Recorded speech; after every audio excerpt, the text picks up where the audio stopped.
Yeah, welcome back. Any possibility of repealing the health care law has ended with the president's re-election and Democratic gains in the U.S. Senate. Now the law will roll out as written, so if you're one of the 250 million Americans with coverage, our next guest says, there could be big problems ahead for you and your family. With us now is Betsy McCaughey, former Lieutenant Governor of New York and author of Decoding the Obama Health Laws. John Boehner said it is now the law of the land. Good to see you this morning. Morning, Beth. Look, biggest concern to me, to my family, and to people out there watching, will my quality of care change? Well, first of all, you may lose the plan you get on your job, and you may even lose your full-time job status as a result.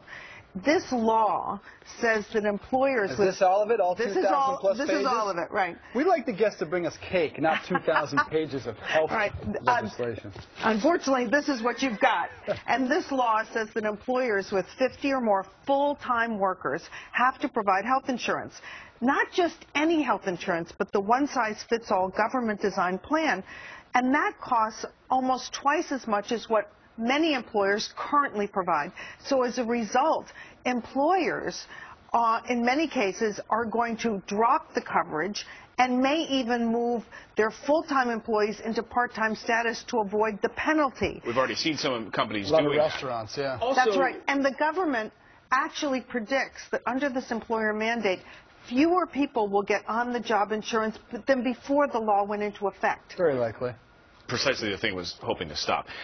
You must prove, and you say, your enrollment in the plan when you're filing your taxes. So come April 15th, when we're all filing our taxes, this is now something we have to worry about. We have to make sure that we prove this. This goes into effect in 2014. And when you file your taxes, you will have to prove that you were insured for almost all the year. There are grace periods like a month or two at a time. But in general, you must prove you're insured. So if you lose your on-the-job coverage, you're going to have to go to the state health insurance exchange and either enroll in Medicaid if you're eligible or sign up for one of the plans. It's kind of like going to the DMV or a supermarket that only sells cereal. It just sells the government-approved health plans. Seniors obviously very concerned about this new health law, wondering what it means to them.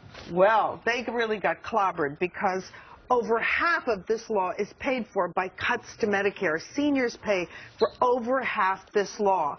For example, under this law, but that's less money going to hospitals, right? Oh, yes. Payments are decreased. That's right. Under this law, hospitals will have $247 billion less money to care for the same number of seniors.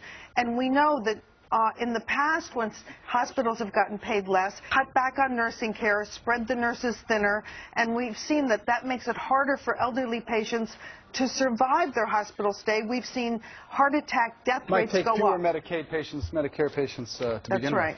Also, interestingly, if you're going to sell your house or some other asset that you own, you are going to have to pay an increased tax on those assets? That's right. How does that That's right. There are $503 billion in new taxes in here, and one of them is a 3.8% tax on unearned income. That means the profit from selling something you own. Now, that could include your home. Some people won't have to pay it because even that profit won't push them up into the $200,000 or more income category, and first-time homeowners get some exclusion.